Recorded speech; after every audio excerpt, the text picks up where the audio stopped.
Am I the jerk for telling my sister to shut up and stop giving me parenting advice when she's clueless about autism and kids? My sister, who is 35 years old, is single and childless currently. Though she plans to have a child via donor at 40, I am 31 years old and a mother of 3. My middle child, Ava, is on the autism spectrum. Ava has sensory difficulties surrounding clothes and food. She was always considered a fussy baby. Early signs were there from when she was still a newborn and hated most of her clothes. She was also a child who did not take to eating solids. She would struggle when being around too many people or meeting new people. We were told she was showing early signs of autism, and she was eventually diagnosed. She is in a few different therapies at present, and some of that is to help her with her sensory struggles. My sister is very judgmental about Ava and how my husband and I parent her. She accuses us of coddling Ava and making her spoiled. She gets angry when we will not make Ava wear something she bought for Ava, or when Ava gets different food from the rest of us, including her brothers. She has told us we need to sit Ava down and tell her she needs to eat better and she will not be getting different food from everyone.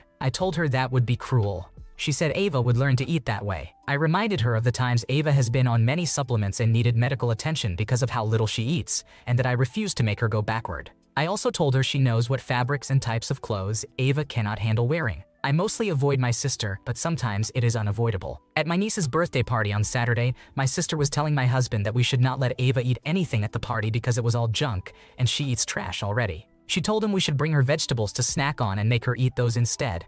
He told her no. She told me we are making her a picky eater. She also said she would only expose Ava to healthy foods and choices until she eats it. I told her to stop giving me parenting advice when she is clueless about autism and children. My sister told me I should stop being so rude to her face when she is trying to help. Am I the antagonist? You did the right thing. Your sister seems to have an I know better complex about how to raise a child, which is pretty unrealistic. Just calmly tell her, your input was not requested and is not appreciated, each time she starts giving advice. If she persists, simply ignore her or change the subject. Am I the jerk for refusing to take a photo of my sister to college with me? Before my parents had me, they had my sister Emily. Emily was 3 years older than me, and she died when I was a few months old. My parents never recovered. My whole childhood I was in the shadows of the child they lost. I understand that grief does things to people, and that losing a child is the worst loss a parent can suffer. But it was like I did not exist most of the time. They talked about Emily all the time. Sometimes they could acknowledge she was gone, but more often than not she was talked about like she was still around. The most attention I got from my parents was when they forced me to say how much I loved Emily. It never came naturally for me to say I love Emily and I miss her so much. I did not know Emily, but I did feel haunted by her. I had a big photo of Emily on the wall opposite my bed growing up. They wanted me to fall asleep with my sister looking over me. It always felt creepy, but they had photos of her in every room, even the bathroom. I remember trying to take the photo in my room down, and my parents had a hugely explosive reaction. They yelled so loud that the neighbors came to check on us. Emily's room was never touched after she died, and sometimes my parents would sit in there for hours. I was also forced to sit with them there sometimes, but I had to be very careful because I could not touch anything or make the room filthy. Extended family were always caught between being nicer to me to try and make up for my parents, or coddling my parents and putting the weight of their grief and Emily's death on my shoulders. They would tell me not to be so harsh on my parents when they let me down. My parents could never celebrate anything I did. My extended family tried to fill that gap, but sometimes it felt like they came just to lecture me about compassion and understanding. I did well through school despite getting no help or support from my parents, and I got a full scholarship to college. Before I left, my extended family came over to say goodbye and celebrate a little, because there could be no celebrating me at my parents' house. My parents had these photos of Emily for me to take. They told me I would need them for my dorm, but I left them behind. I did not want to take photos of Emily. I wanted to get away from them, and that might seem really unfair. My parents realized the next day, and I got a text from my dad calling me all sorts of names for leaving them behind. Then my extended family said I could have taken one and should, because Emily is still my sister and I should still try to remember her for my parents' sake if not mine. Am I the jerk? You are not the bad guy in this situation at all. Your parents need help, and it's very sad they never got it. Growing up like that must have been incredibly hard, and it's understandable that you need to live your own life. When you're older, maybe you can try sitting down and really talking to your parents about all of this, but that likely can't happen until they seek professional help. Just know that you are not the bad guy in this situation at all, and deserve to move forward. Am I the jerk for refusing to loan out my sitter? My ex and I share custody of our 9-year-old son, Caleb. He had oppositional defiant disorder and attention deficit hyperactivity disorder when he was 5. It was so bad that he got kicked out of summer camp and went through multiple sitters all before he was 6. His mother and I worked, so being a stay-at-home parent wasn't an option. A few summers ago, we found our unicorn sitter, Mike. We have no idea how Mike makes it work, but he does. Caleb has been a different kid ever since Mike started working for us. He is well-behaved, polite, and social. Mike is like his best friend. We joke that Mike is Caleb's executive assistant. Earlier this year, Caleb became friends with a classmate named Luke. They wanted a sleepover playdate, and everything was good until we said that Mike would pick up both boys, bring them to my place, go to the pier, and then back home to go to bed. Luke's mother flat out said she wasn't comfortable with a male sitter. I laughed because I thought she was joking. She wasn't. She said it was too weird for a male to babysit and wasn't comfortable with it. I said she didn't need to explain herself and that there would be no playdates with our kids outside of school. She wasn't expecting that. I told her if she's not okay with a male caregiver, then she probably wouldn't be okay with Luke spending the night at my place since I'm a single dad.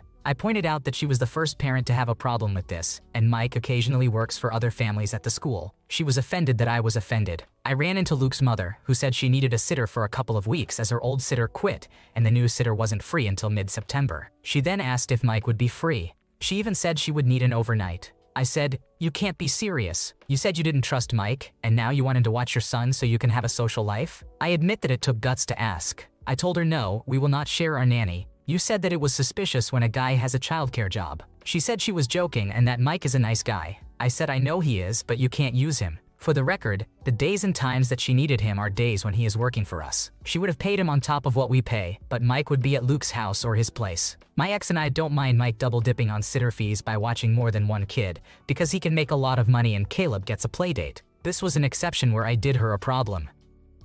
Everyone saying that you're the a-hole has obviously never dealt with a false allegation or seen a friend deal with one. He might need the money, or he might just want to prove one archaic person wrong, but either way, he deserves the choice. This woman is disgusting and can't be trusted, and it's understandable why you stepped in to protect him. Still, giving Mike the option to make the decision himself might have been the better route. Am I the jerk for not being supportive of my partner's decision to run a half marathon? I, 28-year-old male, have a girlfriend, 28-year-old female, who recently decided to sign up for a half marathon in December. The reason she signed up is because she doesn't want to attend an event happening that day, so she used the marathon as an excuse. She asked for my opinion beforehand, and I told her I thought it was a bad idea because she doesn't like running and doesn't run. I suggested she could find another excuse instead of running a half marathon, but she signed up anyway. She then informed me that she would follow a 12-week training plan for the half marathon provided with her registration. I am a runner in an elite running club. I have run over a dozen half marathons and countless 5-kilometer and 10-kilometer races. This summer, I ran a 10-kilometer race and a half marathon. I finished 5th overall in the 10-kilometer race and 12th in my category for the half marathon. While I am not a professional runner, I do have substantial experience. My girlfriend has often talked about wanting to get in shape, which I have always encouraged but never pushed for, as it is not my place. About a month ago, she started attending bear classes and enjoys them. I have gone with her a couple of times as well, so I assumed these classes provided the motivation she needed to sign up for the half marathon. I advised her to start walking and jogging before beginning the 12-week program. I explained that she needed to build a cardio base before starting a half marathon program that includes jogging, repetitions, intervals, long-distance runs, and hills. She doesn't want to stop going to bear classes and finds it tiring to do 2 workouts a day. I told her that a half marathon involves a lot of mileage and that she needed to prepare adequately to avoid injury. She said she is not interested in achieving a good time. She just wants to finish, even if it means walking. She also mentioned having a cardio base from playing basketball growing up, although she stopped playing 8 years ago. I told her that since she made this commitment, she should take it more seriously. A 12-week program is standard for someone who has been running and wants to peak for the race, not for someone starting from scratch. That was the breaking point for her. She got upset, saying I was putting her down, not being supportive, and that it's hard for her because her boyfriend is in great shape while she isn't. I apologized for making her feel that way and promised to drop the subject. I feel I need to find a better way to approach this, but I want to know if I was in the wrong. You've done some things wrong, but it's not that big of a deal. She's telling you how she feels about the race. She's not interested in achieving a good time and just wants to finish, even if it's walking. She wants to enjoy it and do it at her own pace, on her own time. Best case scenario is that it kicks her butt, and she takes it more seriously next time. Worst case is that she bails halfway into it or has to walk it out if she's determined to finish. Am I the jerk for not attending my sister's wedding? My sister, who is 26 years old, and I, who am 29 years old, have a challenged relationship. Primarily, personality differences have led us to maintain relatively low contact over the last several years, with the exception of a shift during my wife's recent pregnancy. My wife gave birth approximately 6 months ago to a baby boy, and during her pregnancy, my sister and her fiancé were very supportive and appeared to genuinely show compassion. Fast forward to now, and despite trying to make plans to see them since our son was born, every attempt has been rebuffed. They live approximately 15 minutes from us, so it is not exactly a difficult task for them to spend time with my wife, me, and their nephew. My sister and her fiancé are getting married in a few weeks in a destination wedding requiring flights and hotel accommodations. We received the invitation approximately 2 months ago, in which my wife and I were named invitees, but our son was not. I inquired as to whether he was included or if we should make other plans. The ultimate answer, after some hand-wringing to get one out of them,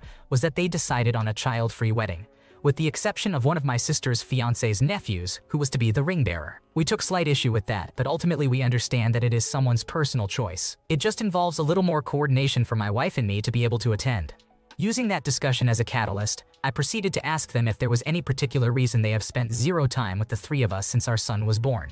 The answer I received back was unfortunate but not totally unexpected. They intentionally have not wanted to spend any time with us, and as a result, they have not seen their nephew at all. On this basis, my wife and I have determined that if they cannot be bothered to go 10 to 20 minutes out of their way to spend any time with us in 6 months, it is lofty for them to expect us to figure out 3 to 4 days of childcare to fly 5 hours, take our infant to a relatively remote destination, and arrange local childcare, or have my wife miss the wedding in order to attend a wedding of someone that has not wanted to be around us for half a year. Disappointing, but that is the state of the world right now apparently. So Reddit, am I the antagonist? I think you are not in the wrong here. 2 months advance notice for a destination wedding and a notice that your kid isn't welcome, even though there's a child-free exception for someone else's kids. Your sister doesn't want you there at all. She's playing a game of doing the bare minimum to extend the highest, most insincere invitation possible so she can tell your parents, hey, I invited him. He's the bad child for not showing up. If they plan to keep this up in the future as well, there's no reason to make the effort to accommodate them, especially since they also banned your nephew from attending. Am I the jerk for ruining my stepsister's birthday? My stepsister turned 15 last Saturday. She wanted a family dinner to celebrate. My father and her mother agreed and invited my father's side of the family, since none of her biological family are in her life. I, a 16-year-old female, was supposed to be there, but the night before, I slept at my grandparents' house. My extended family decided to spend the day with me instead. They informed my father that morning, which led to a fight. My father called and told me I needed to get everyone there, including myself, because my stepsister would be crushed if none of us showed up for her. I told him I did not care. He tried to make us go and insisted I leave my grandparents' house, but we had already left. He called us multiple times that morning in a panic. For background, my stepsister's biological father is not in her life, nor are his family. Her mother's family is also not in her life. It was just them until her mother met my father 6 years ago. My mother died 2 years after she walked out on me and my father. I was close to her family, to my father's family, and, most of all, to my father. I have some issues with the whole mom leaves and then dies, so no chance to find out why situation. But I never really missed her. I just needed my father, and he did give me his time until he met his wife. His time then went all to her and her daughter,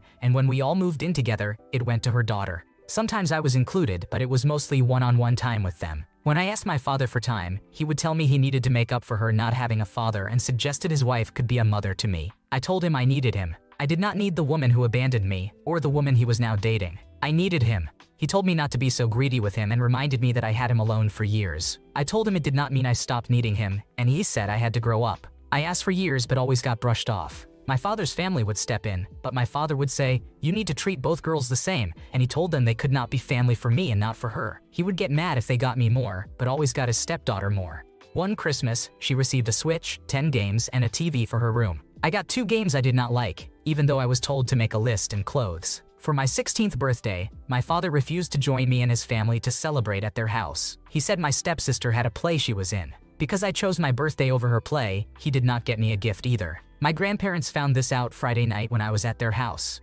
This led to them deciding to prioritize me. After the chaos of my father finding out calmed down and my stepsister was a mess because we did not show up for her birthday dinner, my father told me to stay with my grandparents. I am still here. However, he showed up yesterday after school and told me my behavior was disgusting. As her big sister, I should have been there for her and saved her from feeling hurt. He said I was selfish to my core. Am I the antagonist?